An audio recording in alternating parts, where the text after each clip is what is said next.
YouTube, what is up? We're back in business with the fastest way you guys can get your pistols Dark Aether. Just want to say thanks so much for the support on our snipers guide that we just posted the other day, as well as the overall Dark Aether guide that I posted last week, because Chino Numa round based has been a lot of fun and it's definitely making the camo grind easier. Before we do anything, let's quickly do the giveaway for the Violet Stealth Tracer pack that I'm using on the screen from our video last week. Let's do our Rose Bundle giveaway live as well. This will pick a winner just based off all the comments at random. I'll do it uncut just so you guys can see who the winner is going to be based off. Give me Alva. Let's go. Alva is going to be our winner. So Alva, I'll hit you up, buddy. Now that we've taken care of that, let's jump into a game. I'm going to try and get you as much information as possible.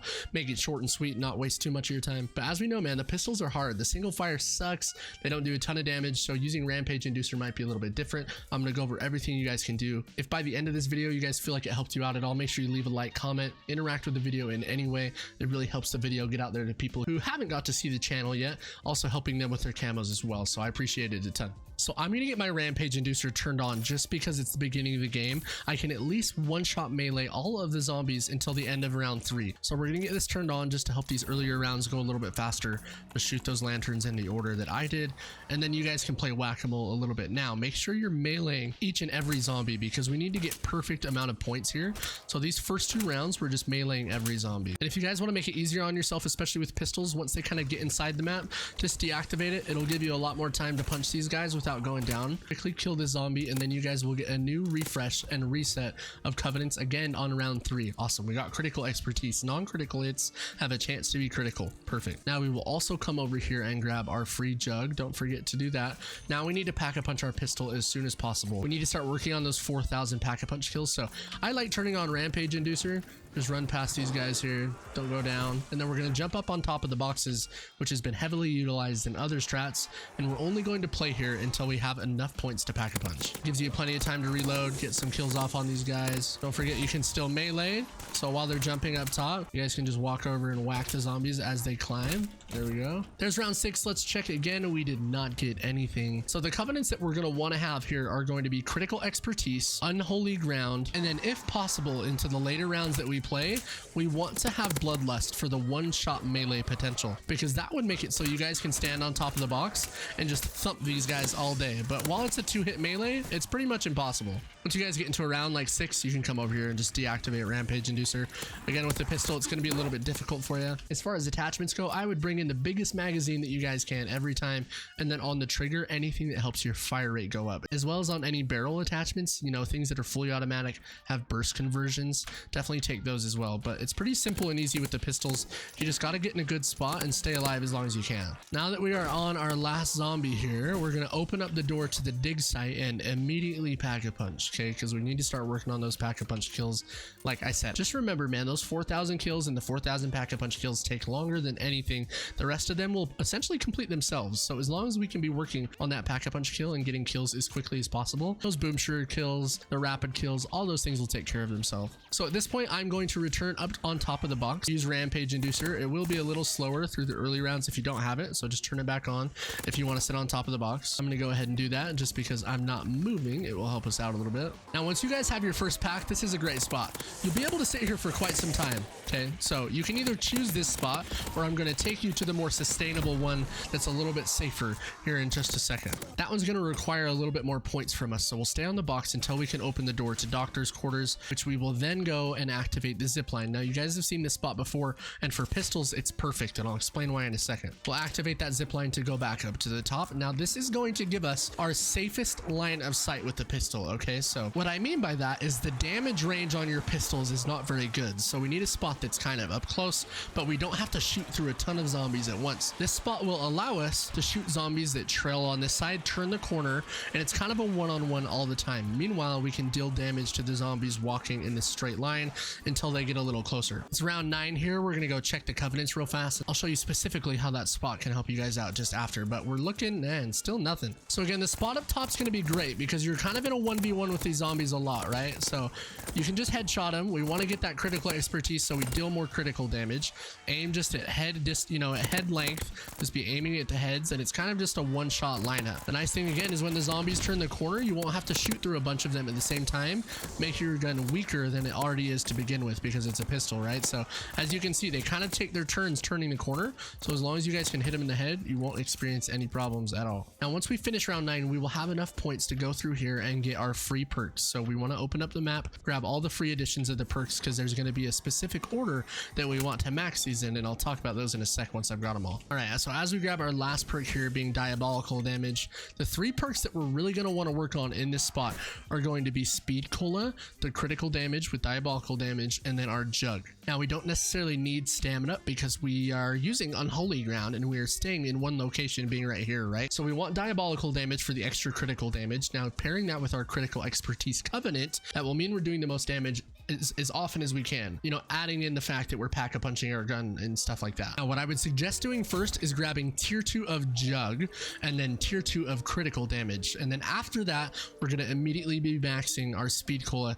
and the diabolical damage. So we'll grab tier 2 of diabolical damage after we've gotten our tier 2 jug, because at this point you guys might have the armor, you won't be able to sustain hits very well. Jug 2 will help you do that. It'll give you that one more hit just in case you need to jump off the back, and that's what makes this spot so good. Pairing it with frost blast is, if you're ever in a sticky situation, just pop your frost blast. I'll just kind of show you guys here. Let's pretend I'm getting overran, right? Like, oh no, the zombies are here. You jump back off, you're about to go down, you will force spawn all the zombies back in this location, and then you can immediately just head back up to where you were. You guys will also kind of get a big train coming up from the right side because they won't force spawn again, so you can kind of just aim on the right there and there'll be a ton coming from the right. It's a nice little easy lineup. Remember, I'm doing this with Rampage Inducer on as well, so it can be done. It's not as safe as you can be, but I like getting through these early rounds a lot faster than I would have had the chance to before. So we've got enough points to get our tier 2 of speed cola here.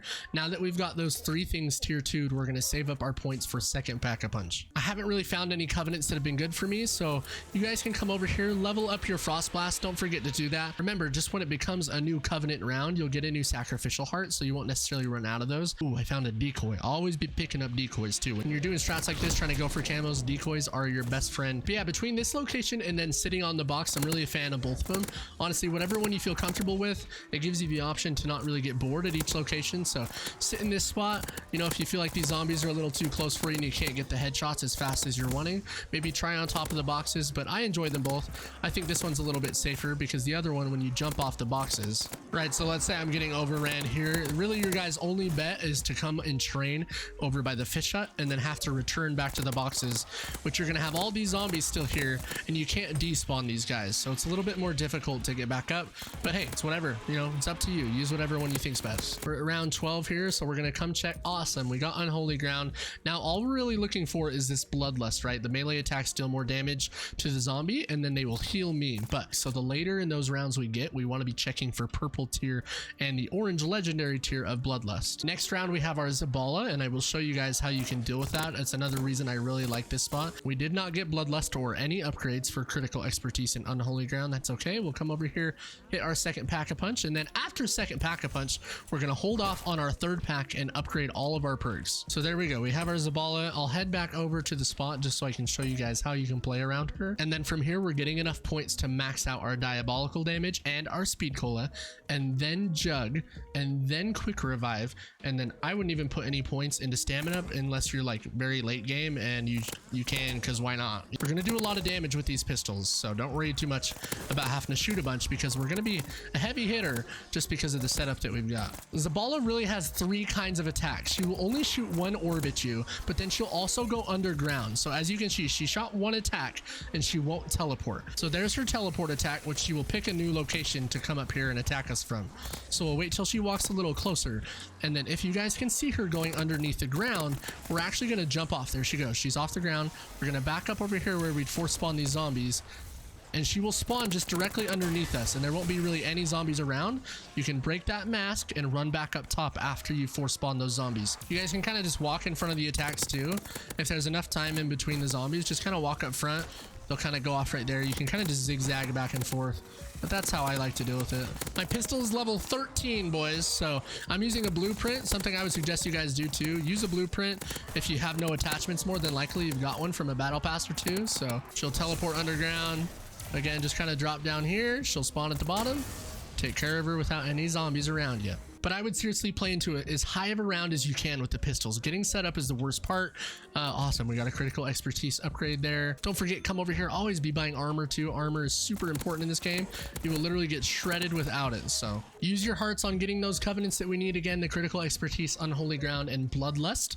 Bloodlust being if you want to sit on top of the boxes and try the melee strat. If not, brimstone can be nice for dealing damage to zombies around you all the time. If your pistol starts to get weaker in later rounds, it will help you kind of do a couple initial damage points to the zombies that are on this corner up close to you, helping your pistol continue to do one shot. Some of the pistols might be a little bit different than others, right? Like the Magnum type pistol that's in this game that's more of a one shot. Maybe the boxes would be better because you're going to deal a lot more damage in one shot, so try out the boxes for that pistol. But regardless, these two are going to be your best locations for pistols. So but yeah, man, that's pretty much going to be the end of the video. From here it's really easy. Just scale up as the rounds can, you know, go higher. You'll be able to hang just as good as anything else, any other weapon really. It's really not that hard. Don't make it too difficult on yourself. Just continually check for those covenants, and then after you get those perks maxed, being critical, you know, your diabolical damage, your speed cola, you can even go jug if you want to play a little bit safer. But after that, just make sure you guys go triple pack, get the points to do that, because we want to be dealing the most damage that we can. And that's pretty much it, man. Yeah, try both these spots out. Let me know if it helps in the comments below. If you have any specific questions or want to see anything else, just let me know. I'm happy to answer any other questions you guys have. I'm not using my frost blast. Does it work? Nope, it's bugged. Nope, no, it works. What the heck was going on?